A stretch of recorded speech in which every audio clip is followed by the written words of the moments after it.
नमस्कार दोस्तों, story audio book Mumbai channel में आपका स्वागत है। अगर आपको ये कहानी पसंद आती है तो चैनल को सब्सक्राइब करें। तो चलिए शुरू करते हैं।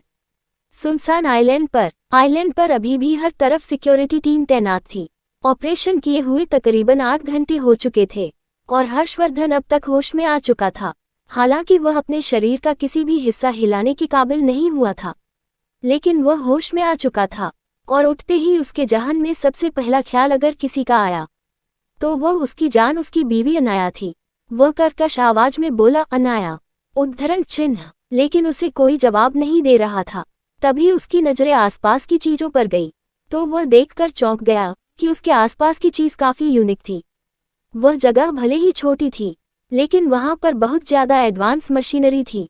वह समझ नहीं पा रहा था कि यह जगह कौन सी है और वह कहाँ आ गया और क्या दुश्मनों ने उसे पकड़ लिया। तभी उसे पिछला सब कुछ याद आया कि किस तरह से वह प्लेन में बैठा हुआ था।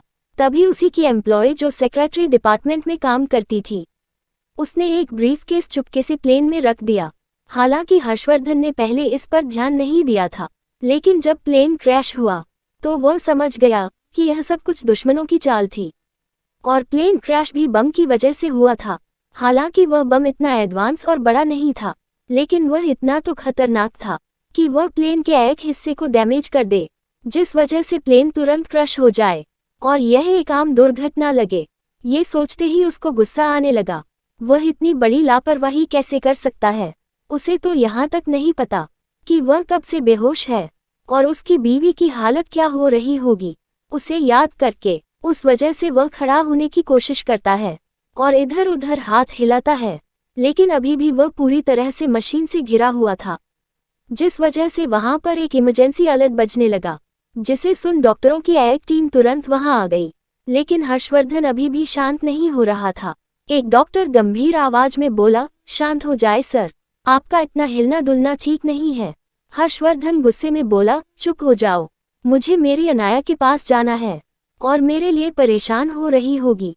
मैं यहाँ नहीं रह सकता, उसे मेरी जरूरत होगी। पता नहीं मैं यहाँ कब से हूँ, मुझे जाना होगा। तभी एक डॉक्टर गंभीर आवाज में बोला, अंडरस्को मिस्टर रावत, अच्छा होगा कि आप ज्यादा ना हिले।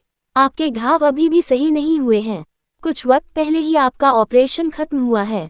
प्लीज शांत हो जाए। लेकिन वह शांत होने का नाम नहीं ले रहा था। तभी वहां पर 3 लोग आए। यह कोई और नहीं, जॉर्डन और उसके साथ हर्षवर्धन के 2 स्पेशल गार्ड्स थे जो हॉस्पिटल को बचा रहे थे। उनकी हालत भी ठीक नहीं थी। वह भी तो लोगों के सहारे ही वहां पहुंचे थे। वह अपने बॉस को होश में देखकर भावुक आवाज में बोले, बॉस आप होश में आ गए। तभी हर्षवर्धन की नजर भी वहां गई, लेकिन वह गुस्से में बोला, जल्द से जल्द मुझे यहाँ से लेकर जाओ।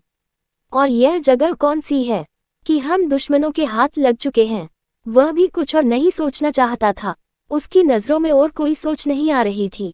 तभी जॉर्डन आगे आया और थोड़ी नाराज आवाज में बोला, बहुत अच्छा होगा कि आप शांत हो जाइए। वही अनजान इंसान को खुद को बॉस कहता देख एक पल के लिए तो हर्षवर्धन भी चौंक गया, क्योंकि वह आज तक जॉर्डन से नहीं मिला था। लेकिन वह गुस्से में बोला, तुम कौन हो, ये जगह कौन सी है और मैं कितने दिन से यहाँ हूँ, क्या तुमने किसी को इन्फॉर्म किया है। ये सब कुछ सुनकर और उसे अभी भी पैनिक करता हुआ देखकर एक डॉक्टर जो अनाया को बहुत ज्यादा एडमिरे करती थी और उसने अनाया से बहुत कुछ सीखा था, वह उसकी शिष्य की तरह थी।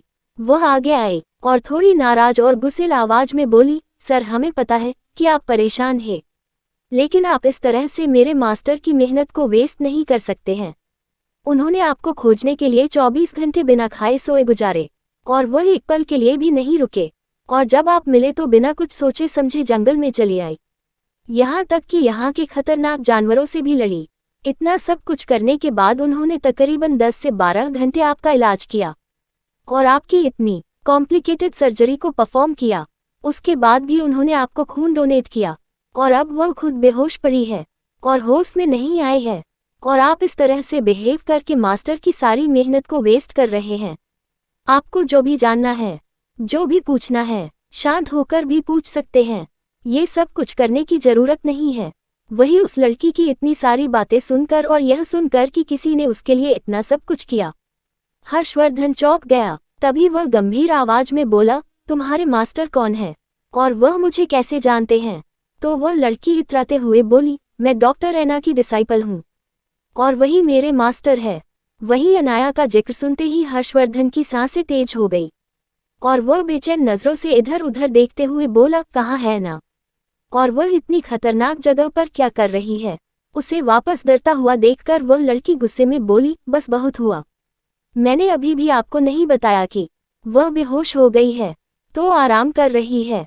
वह यहीं पर है। इतना बोलकर वह पास लगा हुआ पर्दा हटा देती है तो पास में ही एक दूसरा बिस्तर नजर आता है जहां पर अनाया बेहोश लेटी हुई थी और उसके हाथ में अभी भी ग्लूकोज चढ़ रहा था, जिसे देखकर हर्षवर्धन अपनी जगह पर खड़ा होना चाहता था। लेकिन तभी हर्षवर्धन की सामने जॉर्डन खड़ा हुआ और गंभीर आवाज ने बोला, अंडरस्को बॉस, मुझे पता है कि आपको मास्टर की चिंता हो रही है, लेकिन उसके लिए आपका ठीक होना जरूरी है और अगर आप इस तरह से भी कहेंगे तो आपके घाव से वापस खून बहेगा और आप भी ये बहुत अच्छे से जानते हैं कि आपका ब्लड ग्रुप बहुत ज्यादा रेयर है और अगर आपका और खून बहा तो शायद आपको बचाना मुश्किल हो जाए। ये सुनकर हर्षवर्धन के चेहरे पर बिल्कुल भी भाव नहीं बदले। वह अभी भी अनाया को देखना चाह रहा था और उसके पास जाना चाहता था। तभी वह लड़की जो पहले हर्षवर्धन को सुना रही थी वह आगे आई और गुस्से में बोली, एक बार जो कहा वह आपने सुना नहीं है। वह कह रहे हैं कि मास्टर की मेहनत को वेस्ट मत करो और वैसे भी मास्टर का जिस तरह का बिहेवियर है, अगर आपको वापस खून की जरूरत पड़ी तो वह बिना कुछ सोच समझ वापस डोनेट कर देंगे। आपको अपने लिए ना सही, मास्टर के लिए सोचना चाहिए। आराम कीजिए, मास्टर जब होश में आएंगे तो आप उनसे बात कर लेना। हर्षवर्धन भी जानता था कि जो वह लड़की कर रही थी वह बिल्कुल सच था। अगर जरूरत पड़ी तो अनाया दूसरी बार भी उसे ब्लड डोनेट करने से पहले एक बार नहीं सोचेंगी। इसीलिए वह अनाया के बारे में सोचते ही शांत हो गया। फिर जॉर्डन की ओर देखकर बोला, उसके स्ट्रेचर को मेरे पास लेकर आओ, मुझे उसे गौर से देखना है। जॉर्डन भी जानता था कि उसकी बॉस और मिस्टर रावत एक दूसरे को बहुत ज्यादा प्यार करते हैं और उसके तब बस तो अपनी बीवी के लिए पागल थे। इसीलिए वह कुछ ज्यादा नहीं सोचता और तुरंत आगे आकर स्ट्रेचर को हर्षवर्धन के पास लगा देता है, जिसे देखकर हर्षवर्धन की आंखों में सुकून उतर आता है। वह थोड़ी देर तो आभास अनाया को देखता रहता है, क्योंकि जाहिर सी बात है अनाया के चेहरे पर अब पहले की तरह रौनक नहीं थी। वह हल्का सा पीला पड़ चुका था। ऐसा लग रहा था कि पिछले कुछ वक्त से उसने ठीक से खाया पिया नहीं था। इन सब के लिए हर्षवर्धन खुद को ही दोषी समझ रहा था। अगर वह थोड़ा और सतर्क होता तो उसकी बीवी को ये सब कुछ बर्दाश्त नहीं करना पड़ता। उसने सोच लिया था कि जो लोग इस प्लेन क्रैश में शामिल थे वह उसे चुन चुन कर बदला लेगा। उसके बाद वह सामने खड़े हुए अपने दोनों गार्ड्स को देखकर बोला, बाहर की क्या सिचुएशन है, क्या कुछ पता चला है? वह दोनों बॉडीगार्ड अभी भी रिकवरी स्टेज में थे। वह तो वहां बहुत मुश्किल से खड़े भी हो रहे थे, लेकिन फिर भी सर झुकाकर बोले, बॉस, इस बारे में अभी तक हमें कुछ पता नहीं चला। अभी तक हम आपको सिर्फ बचाने के बारे में सोच रहे थे। ये सुनकर हर्षवर्धन थोड़ा चिंतित हो गया है, क्योंकि वह जानता था कि अब तक बाहर की सिचुएशन काफी बिगड़ चुकी होगी। क्या हर्षवर्धन वक्त पर सब कुछ संभाल लेगा? क्या होगा जब दुश्मन को पता चलेगा हर्षवर्धन के जिंदा होने के बारे में? अगर आपको अगला एपिसोड चाहिए तो लाइक करें, कमेंट करें और चैनल को सब्सक्राइब करें।